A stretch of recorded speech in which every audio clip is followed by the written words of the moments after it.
Assureurs depuis 3 générations, Pauline et Julien Thiebaud sont spécialisés dans l'assurance des professionnels de l'automobile ainsi que dans l'assurance des entreprises industrielles et commerciales. Le cabinet Thiebaud-Champenois accompagne également les particuliers. Pour plus d'informations, rendez-vous au sein de l'agence Abeille Assurance. Dès aujourd'hui et jusqu'à fin juin, l'ADASM de Puellemontier vous accueille pour sa saison horticole. Venez découvrir tous les plants floraux et les plants potagers de la Grande Serre. Les professionnels de l'ESAT se feront un plaisir de vous accompagner dans votre choix.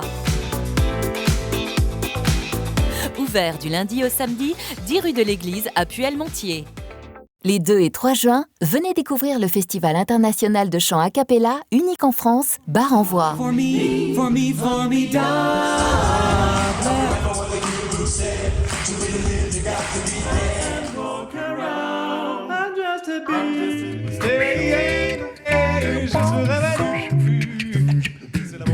Dans la cour du collège Gilles de Trèves de Bar-le-Duc, venez découvrir des groupes et chorales aux styles musicaux variés. Informations et réservations sur notre billetterie en ligne.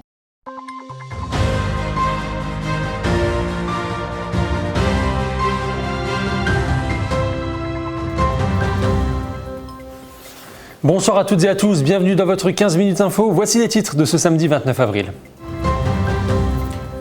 Demain et lundi, l'île Henrigot accueille un concours hippique organisé par les écuries de Gendeur. Le salon des bières artisanales et du whisky fait son retour cette année à Vitry-le-François. Apéro lecture autour de la femme, mais aussi concert country, c'était le programme de ce nouveau concert du mois à la médiathèque de Vassy hier soir. Et je vous le disais, il y a quelques secondes, demain et lundi va se dérouler le concours hippique amateur et professionnel à l'île Henrigot, organisé par l'association des écuries de Gendeur. C'est l'un des plus gros concours d'obstacles de la Meuse. 300 participants sont attendus pour plus de 1000 spectateurs. En attendant, zoom sur les préparatifs avec la directrice de l'association et le chef de file au micro de Thiago Kerkovic. À organiser en fait des concours amateurs pro et on est les seuls à organiser un concours amateur pro, notamment avec une épreuve jusqu'à 1m30 en fait, qui sera vraiment l'épreuve phare du concours qui a lieu lundi 1er mai en plein milieu de l'après-midi. Alors donc là on va amorcer d'abord la première journée de compétition sur ces 2 journées prévues. Donc on va aussi, le but c'est d'être progressif, c'est que les chevaux et les cavaliers on va dire s'acclimatent un petit peu à l'environnement, aux obstacles. Donc en fait, on amène progressivement les éléments techniques. Alors c'est aussi selon le niveau d'épreuve. On a différentes épreuves, clubs, jeunes chevaux, ils sont vraiment dans l'apprentissage. Donc là, ça doit être très facile, très engageant pour les chevaux. Et après, des épreuves un petit peu plus grand prix, où là, on va mettre de la technicité, des petites un petit peu subtilités dans la construction d'obstacles ou des distances. Et le salon des bières artisanales et du whisky fait son retour cette année à Vitry-le-François ce week-end. Après une année transitoire, les organisateurs de l'événement attendent une hausse des fréquentations dans leur salon. Entre 1000 et 1200 visiteurs sont attendus pour venir découvrir des producteurs et artisans de la Marne, mais pas que. Un reportage à consommer sans modération signé Thiago Kerkovic. Ils sont au total 24 artisans à avoir fait le déplacement pour venir présenter leurs produits dans la salle du manège à Vitry-le-François. Parmi eux, Loïc, il est distillateur dans le sud-ouest marnais et sa spécialité, c'est le travail au feu de bois. En fait, l'avantage de distiller sur des alambics en cuivre et au feu de bois, c'est que ça nous apporte tout de suite, aussitôt la distillation, des alcools qui sont doux en fait. La distillation, en fait, c'est comme de la cuisine. C'est-à-dire quand on va prendre son temps, on va avoir des choses qui vont être bonnes et douces. Il fabrique de l'eau-de-vie et des liqueurs, le tout avec des produits 100% locaux. Un gage de qualité, tout comme Vincent, chef d'exploitation dans les Vosges, spécialisé dans la myrtille. J'ai un verger de 2 hectares avec 3000 arbustes qui produisent de la myrtille originaire du Canada, qu'on appelle chez nous le bluet des Vosges. Donc c'est une grosse myrtille bien sucrée. Et donc on produit entre 5 et 10 tonnes par an de myrtille localement. On fait principalement de la vente directe en fruits de bouche. Et j'en garde une partie pour transformer donc, en alcool, en bière, en liqueur, en saucisson, en partenariat avec un charcutier. Et voilà, je travaille pas mal de produits dérivés à base de fruits et de plantes. Sur son étal, on retrouve de la bière, du saucisson, de la liqueur et d'autres produits encore. Objectif pour lui, privilégier le circuit court, tout comme Alexandre, producteur marnais de fromage de chèvre. Donc on fait du fromage qui se décline en fromage frais, en fromage crémeux, en fromage demi-sec, des grandes bûchettes, des petits crottins et aussi des produits transformés. On fait faire des feuilletés au fromage, on travaille la viande de chevreau sous forme de pâté croûte ou sous forme de terrine. Tous ces producteurs, y compris les autres, ont été invités par le Kiwanis Club. Il s'agit d'une organisation internationale qui œuvre pour aider des enfants malades ou handicapés. L'objectif du Kiwanis, c'est de récolter des fonds pour subventionner après les maladies des enfants handicapés ou dans le besoin. Les fonds récoltés durant l'événement seront donc reversés directement à l'association. Cette année, le Salon des bières artisanales et whisky fête sa 5e édition et espère bien attirer du monde. Et ce salon se déroule jusqu'à demain soir 18h.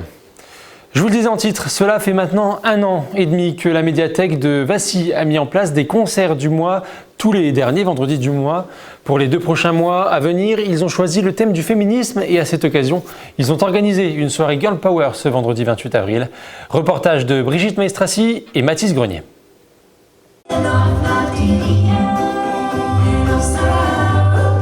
Dans le cadre de leur concert du mois qui existe depuis plus d'1 an, la médiathèque de Vassy a organisé une soirée Girl Power ce vendredi 28 avril. Le thème abordé pendant les 2 prochains mois est le féminisme lors de plusieurs ateliers. Une personne qui va l'enfermer dans une espèce de cabane au fond du jardin. Cette soirée s'est déroulée en 2 temps, en commençant par un apéro littéraire. Alors du coup, on a présenté des ouvrages avec mes collègues, donc Madeleine et Doris. Et on leur a présenté des ouvrages qui traitent des luttes féministes ou écrits par des femmes, qui abordent tous les sujets féministes, les violences sexuelles. C'est un sujet qui nous tient vraiment à cœur toutes les 3. Pour nous, c'était important aussi de faire ça à la médiathèque, dans un lieu public, et de dire, c'est un sujet sur lequel il faut travailler, parler et militer. Donc ça ne nous fait pas peur, donc on le fait.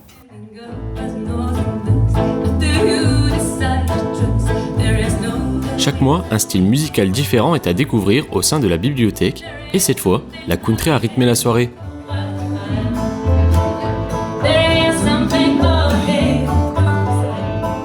Se demander comment valoriser la musique en médiathèque, parce qu'on sait très bien qu'à l'heure actuelle, on ne peut plus simplement se contenter de prêter des DVD ou des CD de musique. Et on s'est dit que pourquoi pas proposer des spectacles vivants et de montrer un petit peu aux gens ce qu'est la vraie musique, c'est-à-dire un groupe qui joue pour eux. On essaye donc de proposer des styles les plus variés possibles. Et donc là, c'est la première soirée country qu'on propose à la médiathèque. Et on espère qu'il y en aura d'autres. Ces événements sont attendus dans les alentours car près de 90 personnes se sont réunies pour assister au concert des Dear John. C'est la première fois qu'on vient dans la médiathèque et aux concerts qui sont programmés ici. Le style de musique était assez original, je pense que c'est assez festif et familial. Du coup, on a convié une autre partie de la famille à nous rejoindre. On avait un programme qui avait l'air vraiment sympa parce qu'il y a de la musique. Il y a eu une première partie, a priori, où les gens avaient l'air très, très satisfaits. Donc on s'est dit pourquoi pas. Et puis on aime la musique, il y a des beaux instruments. Là, on avait déjà vu une contrebasse, donc voilà. Le prochain concert aura lieu le vendredi 19 mai, sur réservation de préférence.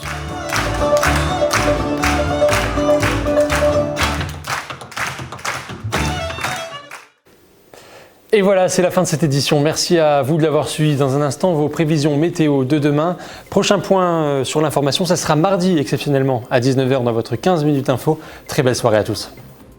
Toute l'actualité qui vous concerne, à voir et à revoir dès maintenant sur puissancetélévision.fr et sur notre application mobile.